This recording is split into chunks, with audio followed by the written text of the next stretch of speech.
the name. History for the West Indies. ক্রিকেটের রোমাঞ্চ কখনো কখনো এমন পর্যায়ে পৌঁছায় যা কয়েক মুহূর্তের জন্য ভক্তদের স্তব্ধ করে দেয়, আর শেষ মুহূর্তের থ্রিলার তো পুরাই গুজবাম। কখনো একটি ছয়ের প্রত্যাশা কিংবা একটি উইকেটের জন্য হাত জোর করে মনে মনে প্রার্থনা। এমন সিচুয়েশন শুধুমাত্র ক্রিকেট ফ্যানরাই উপভোগ করে। তাই আজকের এই ভিডিওতে আইপিএলের এমনই 7টি রোমাঞ্চকর, থ্রিলিং ও হার্টব্রেকিং ম্যাচ নিয়ে কথা বলবো যা ক্রিকেট ভক্তদের হার্টবিট বাড়িয়ে দেওয়ার জন্য যথেষ্ট ছিল। নাম্বার 7, শুরুটা শুরু করতে চাই আইপিএল 2009 থেকে, যখন হিটম্যান খ্যাত রোহিত শর্মাকে খুব কম লোকই জানতো, যিনি আইপিএলে তখন ডেকান চার্জার্সের হয়ে খেলতেন। আর ডেকান চার্জার্স মুখোমুখি হয় কলকাতার বিপক্ষে, যেখানে কলকাতার দেওয়া 160 রানের বিপরীতে শুরুটা ভালোই করেন ডেকান চার্জার্স। তবে ম্যাচের সময় যখন 17 ওভারে 116 রান, তখন পঞ্চম ব্যাটসম্যান হিসেবে ক্রিজে নামেন রোহিত শর্মা। আর শেষ ওভারে ম্যাচের সিচুয়েশন তখন টান টান উত্তেজনা, যেখানে শেষ 6 বলে দরকার 21 রান।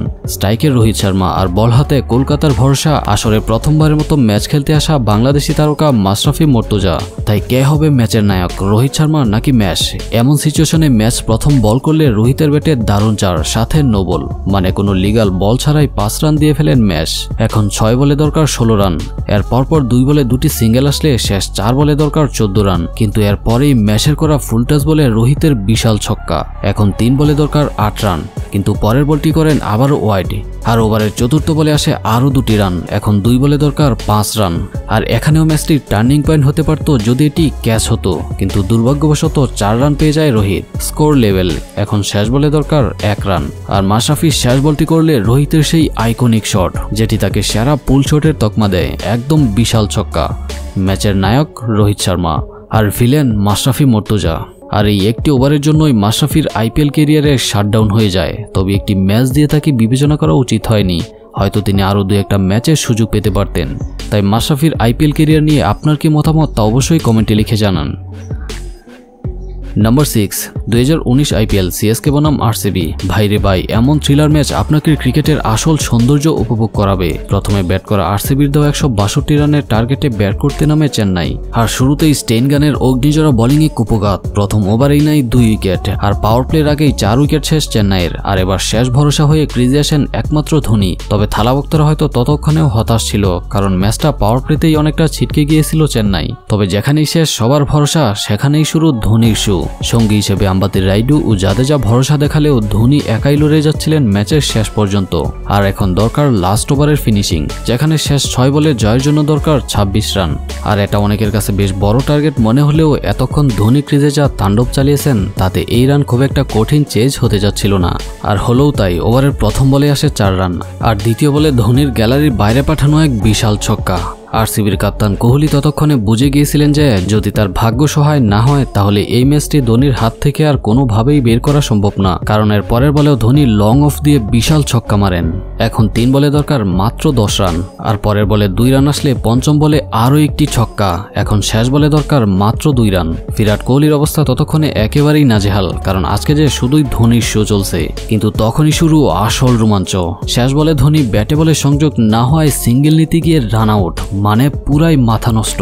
এমন হেরে যাওয়া ম্যাচকেও এতটা দৌড় নিয়ে এসে মাত্র 1 রানের জন্য হার, কোনোভাবেই বিশ্বাস হচ্ছিল না সবার। ক্রিকেট যে অনিশ্চয়তার খেলা, সেটা আবারও প্রমাণ হয়ে গেল। Number 5, 2019 IPL final. মুখোমুখি আইপিএলের সবচেয়ে বেশিবার শিরোপা জেতা 2 দল চেন্নাই সুপার কিংস বনাম মুম্বাই ইন্ডিয়ান্স। তাই হাই ভোল্টেজ এই ম্যাচটি হতে যাচ্ছে সমানে সমানে লড়াই। প্রথমে ব্যাট করা মুম্বাই 20 ওভারে 8 উইকেটে 149 রান করলে 150 রানের লক্ষ্যে ব্যাটিংয়ে নামে ধোনির চেন্নাই। শেন ওয়াটসন ও ফাফ ডু প্লেসির অ্যাটাকিং শুরুর পরেও নিয়মিত বিরতিতে উইকেট হারাতে থাকে চেন্নাই। তবুও এক পাশ আগলে রেখেছিল ওজি ব্যাটসম্যান শেন ওয়াটসন। তবে শেন ওয়াটসনের আক্রমণাত্মক ব্যাটিংয়ে ম্যাচের নিয়ন্ত্রণেই ছিল চেন্নাই। তবে আসল খেলা জমে যায় ম্যাচের শেষ ওভারে, যেখানে শেষ 6 বলে দরকার মাত্র 9 রান। ব্যাটিংয়ে রবীন্দ্র জাদেজা ও ভয়ঙ্কর হয়ে ওঠা শেন ওয়াটসন, আর বোলিংয়ে ইয়র্কার কিং খ্যাত লাসিথ মালিঙ্গা। মানে বুঝতেই পারছেন সামনে কি থ্রিলার অপেক্ষা করছে। মালিঙ্গার করা প্রথম বলেই একটি সিঙ্গেল, দ্বিতীয় বলে আরও একটি সিঙ্গেল। 4 বলে এখন দরকার 7 রান। সহজ সমীকরণ মনে হলেও পরের বলে আসে আরও 2 রান। 3 বলে এখন দরকার 5 রান। টেনশনে মাতুয়ারা পুরো গ্যালারি, কি হতে চলেছে। পরের বলে 2 রান নিতে গিয়ে এবার রান আউটের শিকার হন শেন ওয়াটসন, যেটা ছিল ম্যাচের বড় টার্নিং পয়েন্ট। এখন 2 বলে দরকার 4 রান। আর পরের বলে শার্দুল ঠাকুর 2টি সিঙ্গেল নিলে লাস্ট বলে সিএসকের জয়ের জন্য প্রয়োজন মাত্র 2 রান। টান টান উত্তেজনাময় মুহূর্ত। শেষ বলে মালিঙ্গার স্পেশাল ইয়র্কারে আউট ব্যাটসম্যান, আর 1 রানের জয় মুম্বাইয়ের। ম্যাচের নায়ক Lasith Malinga. Number 4, 2023 IPL final, যে ম্যাচটি হয়তো অনেকেই বেশ ভালো করেই মনে রেখেছেন, কারণ অনেকেরই ধারণা ছিল যে এটি ধোনির লাস্ট আইপিএল। যাই হোক, ফাইনালে মুখোমুখি হার্দিক পান্ডিয়ার গুজরাট টাইটান্স বনাম ধোনির চেন্নাই। প্রথমে ব্যাট করা গুজরাট 20 ওভারে 4 উইকেটে 215 রানের বিশাল টার্গেট ছুড়ে দেয় চেন্নাইকে। তবে বৃষ্টিবিঘ্নিত সেই ম্যাচটি তখন 15 ওভারে টার্গেট দ্বারা 171 রানের। তবে চেন্নাইও দারুণ শুরু করেন, তবে শেষ 3 ওভারের আগ পর্যন্ত জয়ের পথেই ছিল চেন্নাই, কিন্তু এরপরেই হঠাৎ ছন্দপতন, আবারও চাপে পড়ে চেন্নাই। আর এভাবেই ম্যাচটি চলে যায় শেষ ওভারে, যেখানে জয়ের জন্য চেন্নাইয়ের প্রয়োজন মাত্র 13 রান। শেষ ওভারে মোহিত শর্মার দারুণ বোলিংয়ে প্রথম বলটি ডট, দ্বিতীয়, তৃতীয় ও চতুর্থ বলে একটি করে সিঙ্গেল। এখন 2 বলে দরকার 10 রান। চেন্নাই ভক্তদের মুখে চিন্তার ভাঁজ, অন্তত ধোনির জন্য হলেও এবার তাদের চ্যাম্পিয়ন হতে হবে। কিন্তু পারবে তো তারা, নাকি লিখতে হবে পরাজয়ের গল্প? আর পরের বলেই সবাইকে আশাহত করে জাদেজার বিশাল ছক্কায়, যেন মোমেন্টাম ফিরে পায় চেন্নাই। এখন শেষ বলে দরকার 4 রান। আর শেষ বলে লেগ সাইডে কাট করে দিলে সহজেই গ্যাপে 4 পেয়ে উল্লাসে মাতোয়ারা জাদেজা। সব ফেলে ধোনিকে জড়িয়ে ধরে উন্মাদনা, সে কি দারুণ দৃশ্য। নাম্বার 3, 2016 আইপিএলের 53তম ম্যাচ, যেখানে মুখোমুখি ধোনির রাইজিং পুনে সুপার জায়ান্ট বনাম কিংস 11 পাঞ্জাব। প্রথমে ব্যাট করা পাঞ্জাব শুরুতে ব্যাটিং করে মুরালি বিজয়ের ও হাসিম আমলার দারুণ ব্যাটিংয়ে পাওয়ার প্লেটা নিজেদের করে নেয় এবং 20 ওভারে 7 উইকেট হারিয়ে 172 রান সংগ্রহ করে পাঞ্জাব।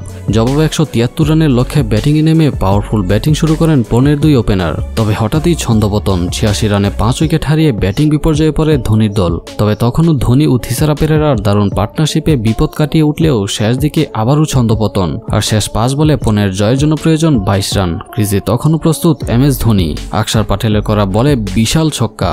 আর পরের বলে 4 হাঁকাতে গিয়েও হাসিম আমলার দুর্দান্ত ফিল্ডিংয়ে 4 বেঁচে যায়। এদিকে ধোনিও স্ট্রাইক ধরে রাখায় কোনো রান আসেনি, ফলে এখনও 3 বলে দরকার 16 রান। ধোনি কি পারবে তার ফিনিশিং স্টাইলে ম্যাচটা জেতাতে, নাকি পাঞ্জাব বসবে ড্রাইভিং সিটে? এসব ভাবতে ভাবতে ধোনির ব্যাটে দারুণ 4। 2 বলে দরকার এখন 12 রান। মানে জিততে হলে 2 বলে 2টি ছক্কা প্রয়োজন। ডু অর ডাই ম্যাচ, একটি বল মিস তো ম্যাচের ফলাফল নিশ্চিত। এবার ধোনির আরও একটি বিশাল ছক্কা। এখন শেষ বলে জয়ের জন্য প্রয়োজন একটি মাত্র ছক্কা। সেটি কি পারবে ধোনি? আর একই ধোনির helicopter shot, what a finishing style, অবিশ্বাস্য এক জয়। একদম হেরে যাওয়া ম্যাচটাকেও ধোনির ম্যাজিক্যাল ফিনিশ। নাম্বার 2, আইপিএলের এই মুহূর্তটি হয়তো সবার চোখে এখনও ভেসে ওঠে, আর তা হলো রিঙ্কু সিং এর লাস্ট ওভারের সেই ম্যাজিক। 2023 আইপিএলের 13তম ম্যাচ, মুখোমুখি গুজরাট বনাম কলকাতা। প্রথমে ব্যাট করা গুজরাট 205 রানের এক বিশাল টার্গেট ছুড়ে দেয় কলকাতাকে। জবাবে ব্যাট করতে নেমে ভালো শুরু করার পরেও নিয়মিত বিরতিতে উইকেট হারাতে থাকে কলকাতা। তবে আবারও ভালো পার্টনারশিপ হলেও 17তম ওভারে যেন কলকাতার ব্যাটিং লাইন আপের একদম কোমর ভেঙে দেয় রাশিদ খান। কারণ 17তম ওভারে আন্দ্রে রাসেল, সুনীল নারিন ও শার্দুলের উইকেট নিয়ে হ্যাটট্রিক তুলে নেয় রাশিদ খান। আর তখনও 8 বলে দরকার 39 রান। ক্রিজে একমাত্র ভরসা রিঙ্কু সিং। তাও এত রান চেস করা তো এখন প্রায় অসম্ভব মনে হচ্ছিল, কিন্তু এরপরেই শুরু হয় রিঙ্কু ম্যাজিক। যেন সবাইকে স্তব্ধ করে দিয়েছিল তার ব্যাটিং। শেষ 5 বলে যখন 28 রান দরকার, তখনও সবাই ভাবছিল এই ছেলেটার কি করবে। হয়তোবা খুব বেশি হলে পরাজয়ের ব্যবধান কমাতে পারবে, কিংবা জয়ের খুব কাছাকাছি নিয়ে যাবে। কিন্তু এই ম্যাচ জেতা তো একেবারেই অসম্ভব। কিন্তু সেদিন সবার ধারণা ভুল প্রমাণ করেছিলেন রিঙ্কু সিং। শুধু 1টা 2টা 3টা 4টা নয়, পরপর 5টা ছক্কা মেরে সবাইকে তাক লাগিয়ে দেয়। এ যেন অসম্ভবকে সম্ভব করার গল্প। কেউ হয়তো ভাবতেই পারেনি এই ছেলেটার হাতে এত পাওয়ার ছিল। সেদিন থেকে শুরু হলো এক ফিনিশার রিঙ্কুর গল্প। নাম্বার 1, 2017 আইপিএল ফাইনাল, মুখোমুখি ধোনির রাইজিং পুনে সুপার জায়ান্ট বনাম রোহিত শর্মার মুম্বাই ইন্ডিয়ান্স। প্রথমে ব্যাট করা মুম্বাই খুব একটা বড় সংগ্রহ করতে পারেনি। 20 ওভারে মাত্র 129 রান করতে সক্ষম হয় মুম্বাই। 130 রানের সহজ জয়ের লক্ষ্যে ব্যাট করতে নামা ধোনির পুনে খুবই সাবধানী ব্যাটিংয়ে জয়ের পথেই ছিল। তাছাড়া স্টিভেন স্মিথের 50তে শেষ ওভারে পুনের জয়ের জন্য প্রয়োজন মাত্র 11 রান, যেটা খুবই সহজ মনে হচ্ছিল, কারণ তাদের হাতে রয়েছিল তখনও 7টি উইকেট। আর শেষ ওভারে জনসনের করা প্রথম বলেই মনোজ তেওয়ারির দারুণ 4। এখন 5 বলে দরকার 7 রান, কিন্তু পরের বলেই মনোজ তেওয়ারির লং অন দিয়ে ছক্কা মারতে গিয়ে ক্যাচ আউট। এখন 4 বলে দরকার 7 রান, স্ট্রাইকে অভিজ্ঞ স্মিথ। জনসনের করা পরের বলে এক্সট্রা কাভারের উপর দিয়ে মারতে গিয়ে স্মিথও দুর্দান্ত ক্যাচে আউট। ভাইরে ভাই, ম্যাচটা একদম জমে ক্ষীর। আর পরের বলে একটি সিঙ্গেল আসলে এখন 2 বলে দরকার 6 রান। আর ওভারের পঞ্চম বলে হার্দিক পান্ডিয়া ক্যাচ মিস করলে এই বল থেকে আসে 2 রান। ফলে শেষ বলের সমীকরণ দাঁড়ায় 4 রান। মানে পুরাই টানটান উত্তেজনা, কি হতে চলেছে। আর জনসনের করা শেষ বলে মিস ফিল্ডিং এর থ্রুতে 2 রান কমপ্লিট করে যখনই তৃতীয় রান নিতে যাবে, তখনই রান আউটের শিকার ব্যাটসম্যান। ফলে 1 রানের রোমাঞ্চকর জয়ে শিরোপা জিতে যায় মুম্বাই। তো আপনার কাছে আইপিএল এর কোন ম্যাচটি সবচেয়ে থ্রিলিং ও রোমাঞ্চকর মনে হয়েছে তা অবশ্যই কমেন্টে লিখে জানান। তো দেখা হচ্ছে পরবর্তী এমনই ইন্টারেস্টিং সব ভিডিওতে। ধন্যবাদ।